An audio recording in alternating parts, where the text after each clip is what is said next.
Imagina que quieres comprar una casa, pero cuando vas a ver precios te das cuenta de que son tan caras que no puedes pagarlas. Esto está pasando en muchos lugares. En Estados Unidos, el 70% entre 23 y 40 años que quieren comprar una casa dicen que no pueden permitírselo. En el Reino Unido, la situación es aún peor. La asequibilidad de la vivienda está en su peor punto desde el siglo XIX. En solo 2 generaciones, los precios de las casas han subido mucho más rápido que lo que la gente gana en su trabajo. Los precios se han duplicado en relación con la inflación, mientras que los salarios se han quedado atrás. Además, los bancos están cobrando más intereses cuando la gente pide una hipoteca. Las tasas hipotecarias han subido hasta el 6,7%, lo que hace que sea aún más difícil para la gente normal comprar una casa. Y si no puedes comprar una casa, tienes que alquilar. Pero los alquileres también están muy caros. Se espera que aumenten en más de un 8% este año en promedio. Y en las grandes ciudades es aún peor. Por ejemplo, en San Francisco ahora puedes pagar $1.200 al mes solo por una cama en un cuarto compartido. O en Londres puedes llegar a pagar 500 libras al mes por un armario debajo de las escaleras. Pero, ¿por qué está pasando todo esto? Bueno, hay muchas razones, pero una de ellas es que hay unas empresas muy grandes que están comprando casi todas las casas. Estas empresas se llaman Vanguard, Blackstone, UBS y BlackRock. Juntas han comprado $60.000 millones en casas. Estas empresas tienen mucho dinero porque manejan el dinero de sus clientes y pueden pagar más que la gente normal. Ellos deciden dónde invertir ese dinero para obtener más ganancias. Y una de las cosas en las que están invirtiendo es en el mercado inmobiliario. Entonces, cuando una casa se pone a la venta, estas empresas pueden ofrecer hasta un 50% más que el precio de venta solo unas horas después de que las casas se pongan a la venta, y hace que sea muy difícil para la gente normal competir con ellas. En 2022, casi una quinta parte de las casas que se vendieron fueron compradas por estas empresas en lugar de por familias que necesitaban un lugar para vivir, cuando antes de la crisis de 2008, donde no se paraba de construir, solo compraban el 8%. Esto está haciendo que sea muy difícil para la gente normal comprar o alquilar una casa a un precio razonable. Y si a eso le sumas todas las cosas que están subiendo de precio, como la comida y el transporte, puedes ver por qué mucha gente está teniendo problemas para llegar a fin de mes. Pero no todo es malo. Hay personas y organizaciones que están trabajando para encontrar soluciones a este problema. Por ejemplo, hay grupos que están construyendo viviendas asequibles para personas con bajos ingresos. También hay programas gubernamentales que ayudan a las personas a pagar el alquiler o a comprar una casa. Además, hay historias inspiradoras de personas que han encontrado maneras creativas de afrontar este desafío. Por ejemplo, hay familias que han decidido compartir una casa grande con otras familias para poder pagar el alquiler o la hipoteca. También hay personas que han decidido vivir en casas móviles o en pequeñas casas para reducir sus gastos. En la crisis de 2008, las cosas eran muy diferentes. Las empresas grandes de Wall Street no compraban casas directamente. En lugar de eso, invertían su dinero en bonos hipotecarios. Estos son productos financieros que les daban ganancias cuando la gente pagaba sus hipotecas. Pero todo cambió cuando el mercado de la vivienda colapsó y causó una crisis financiera en todo el mundo. Los bancos habían invertido tanto dinero en el mercado de la vivienda que cuando los precios cayeron, fue un desastre. Algunos bancos muy grandes, como Lehman Brothers, quebraron. Los gobiernos tuvieron que gastar miles de millones de dólares para rescatar a los bancos y evitar que la crisis empeorara. Fue un momento muy difícil para muchas personas. Muchas familias perdieron sus casas porque no podían pagar sus hipotecas. Los precios de las casas seguían cayendo y la economía estaba en muy mal estado. Fue el peor día en Wall Street desde el crack de 1987. Pero algunas empresas vieron una oportunidad en medio de todo esto. Por ejemplo, una empresa llamada BlackRock fue contratada por el gobierno de Estados Unidos para ayudar a manejar el dinero y los activos que quedaron después de la crisis. Con este dinero y las conexiones que hicieron, BlackRock se convirtió en una empresa muy grande y poderosa. Otras empresas decidieron hacer algo diferente. En lugar de invertir en bonos hipotecarios, decidieron comprar casas directamente. Había muchas casas baratas disponibles porque muchas personas no podían pagar sus hipotecas y las estaban perdiendo. El gobierno incluso les dio a estas empresas acceso exclusivo a muchas casas embargadas que se vendían por muy poco dinero, a veces por solo $50.000 o $60.000, pero la mayoría rondaban los $100.000 a $150.000. Pero años más tarde resultó ser un error muy grande. Muchas de las casas que se vendieron estaban en muy mal estado y necesitaban muchas reparaciones antes de que alguien pudiera vivir en ellas. El plan era que las empresas las arreglaran y luego las alquilaran a familias necesitadas. Con el tiempo estas familias podrían ahorrar dinero y comprar la casa. Pero el problema fue que el gobierno confió en que estas empresas no abusarían del sistema. Y eso fue un error. Una vez que se les permitió comprar casas embargadas, empezaron a invertir miles de millones de dólares en ellas. En solo 6 años invirtieron 36.000 millones de dólares y compraron más de 200.000 casas. Esto creó una nueva industria financiera. Muchas empresas nuevas se crearon para comprar casas baratas en esa fiebre del oro. La más grande fue una empresa llamada Invitation Homes, que llegó a tener más de 80.000 casas. Esta empresa fue comprada por Blackstone, una empresa gigante con casi $1 billón en activos. Estas empresas ganaron mucho dinero con estas casas. Los inquilinos pagaban el costo de la hipoteca, y cuando los precios de las casas empezaron a subir de nuevo por un rebote en el mercado, estas empresas ganaron aún más dinero. También podían usar las casas como garantía para pedir préstamos y así tener más dinero para invertir en lo que quisieran. Pero había un problema para las personas que alquilaban estas casas. Estas empresas eran muy malos propietarios. Ya no había una relación personal entre el propietario y el inquilino. En lugar de eso, los inquilinos tenían que tratar con empresas gigantes. Cuando estas empresas compraron las casas, solo hicieron las reparaciones mínimas necesarias. No les importaba si había problemas a largo plazo. Y cuando el mercado se estabilizó y dejaron de ganar tanto dinero, empezaron a buscar maneras de reducir costos. Despidieron a empleados, aumentaron los alquileres y pusieron más responsabilidades sobre los inquilinos. Por ejemplo, en una casa en Liverpool, los inquilinos recibieron nuevos contratos con condiciones adicionales. Si no firmaban estos contratos, la empresa amenazaba con desalojarlos. Esto causó mucho estrés y preocupación para los inquilinos que no sabían qué hacer. Todo esto fue un gran cambio. Antes las casas eran propiedad de personas normales, pero ahora muchas casas eran propiedad de empresas gigantes multimillonarias de Wall Street. Estas empresas solo querían ganar dinero y no les importaba el bienestar de los inquilinos. Pero el valor real de estas casas no venía solo del alquiler que pagaban los inquilinos, también venía del hecho de que estas casas se habían convertido en activos financieros. Las empresas podían usarlas para influir en el mercado inmobiliario y ganar aún más dinero.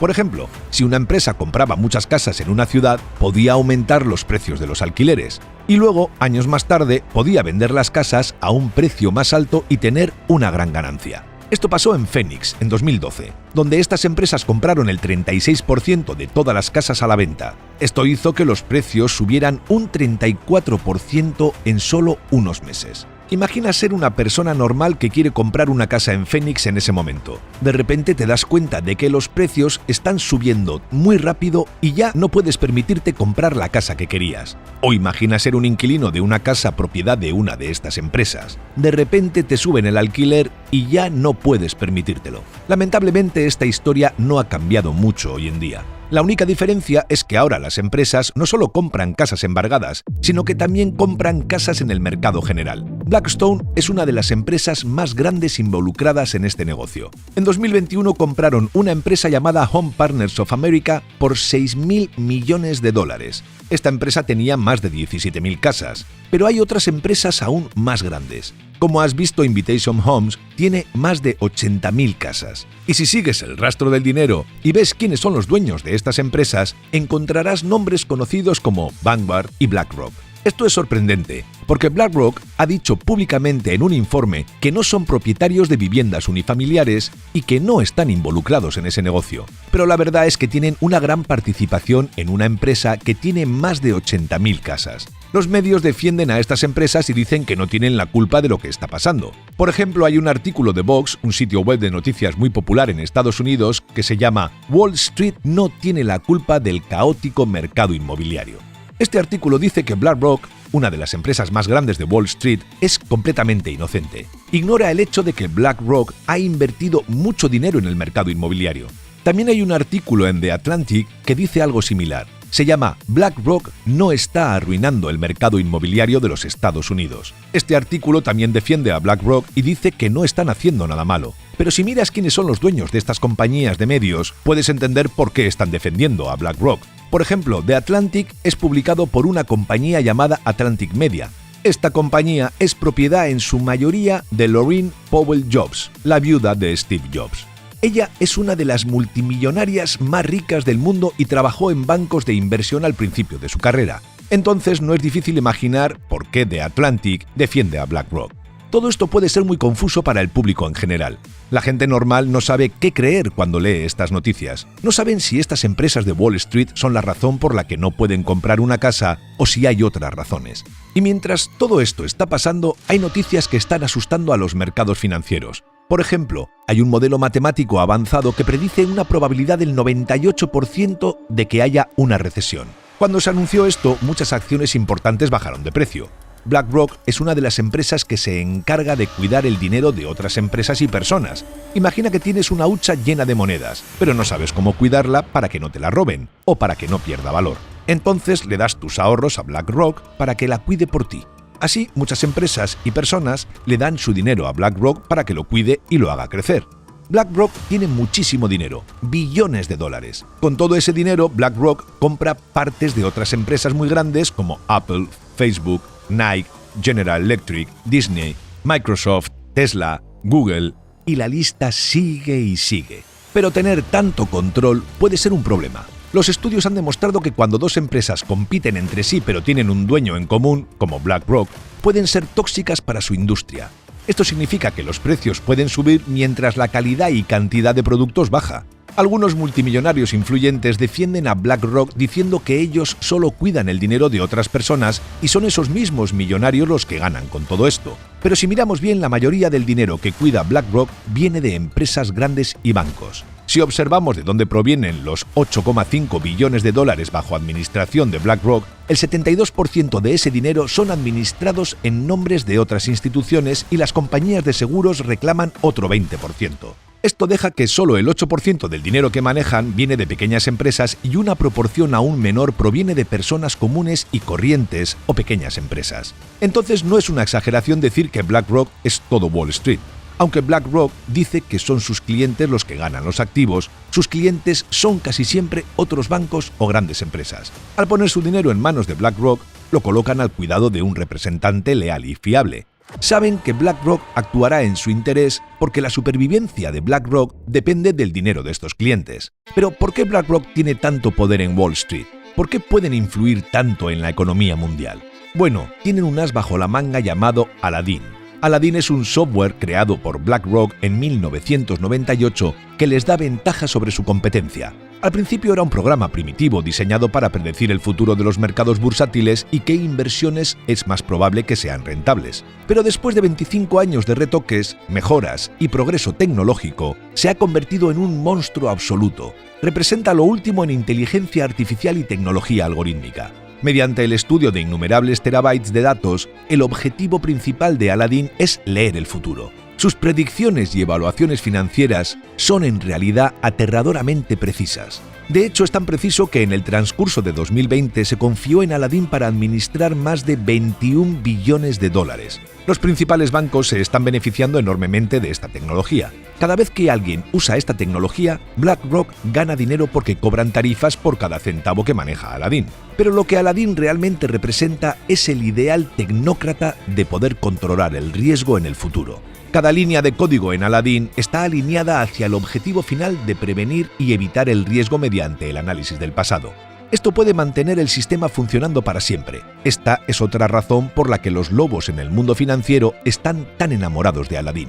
Su trabajo es mantener completamente intacto el sistema que los ha hecho ricos. Por lo tanto, cualquier dinero que pongan en Aladdin solo mejorará esta causa. Es un ciclo de retroalimentación positiva y está creciendo exponencialmente. Por ejemplo, en 2013 Aladdin controlaba el 7% de los activos financieros del mundo, pero hoy en día esto se ha más que duplicado. Si el dinero es igual a poder, entonces Aladdin representa la entidad más poderosa que el mundo haya visto jamás. Y Aladdin es solo un títere de BlackRock. BlackRock es quien supervisa todo este poder. Ellos son los que controlan todo este dinero. Nuevamente, los medios de comunicación de los que BlackRock es un pequeño dueño hablan bien de esa empresa. Está claro. ¿Cómo vas a hablar mal de uno de tus jefes? Aunque técnicamente el dinero no es de BlackRock, ellos tienen mucho control sobre cómo se usa. Es como si tuvieras una hucha llena de monedas, pero alguien más decide cómo gastarlas. Y como BlackRock tiene tantas acciones en muchísimas empresas, a menudo obtienen un asiento en las juntas directivas y una gran parte del poder de voto. Detrás de las puertas, BlackRock y otras compañías como ella tienen una influencia incalculable en las decisiones de las compañías más grandes que usamos los ciudadanos normales a diario. Es decir, sin que tú lo sepas, BlackRock influye más en tu vida de lo que creerías. Larry Fink es el jefe de BlackRock. El tipo es tan importante que acaba de dar un discurso en el G20 a los líderes mundiales y mantiene reuniones individuales con presidentes como Emmanuel Macron. BlackRock tiene mucha influencia sobre el gobierno de los Estados Unidos. Después de la crisis financiera de 2008, el gobierno les dio el control total de algunos activos. Desde entonces han sido como uña y carne. Todos los presidentes han consultado con Larry Fink sobre asuntos financieros y algunos ejecutivos de BlackRock han obtenido puestos gubernamentales superpoderosos, como Brian Deasy, un ejecutivo de BlackRock que ahora dirige el Consejo Económico Nacional de Biden. Pero en los últimos años, BlackRock ha empezado a usar su poder para promover su propia agenda política. Han creado una forma de calificar a las empresas en función de cómo cuidan el medio ambiente, cómo tratan a las personas y cómo toman decisiones. Esto se llama puntuación ESG, que son las siglas en inglés para ambiental, social y gobernanza. El problema es que todo esto es solo una fachada. A pesar de decir que quieren ayudar a la humanidad, BlackRock todavía está invirtiendo en combustibles fósiles y otras empresas que no son buenas para el medio ambiente. No les importa financiar fábricas en China siempre y cuando sus inversiones en empresas como Nike y Apple sigan siendo rentables. Pero cada vez más personas se están dando cuenta de esto. Hay más críticas a BlackRock y su influencia en la economía global. Cuando se trata de cosas como comprar una casa, la gente está empezando a darse cuenta de que BlackRock puede ser un problema. Aunque BlackRock está comprando medios de comunicación, cada vez más personas están viendo su plan malvado. Pero como una gran parte del negocio de BlackRock se basa en evitar riesgos y desastres, es probable que sigan siendo una empresa importante por mucho tiempo. Esperamos que te haya gustado el vídeo. Si es así, nos ayudaría muchísimo que nos dejases un comentario, ya que la red neuronal de YouTube esto lo valora muchísimo y así recomienda nuestros vídeos a más gente. Le dieses a like y actives la campanita para que te llegue una notificación cuando subamos nuestro próximo vídeo. Así que nos vemos en él. Un saludo.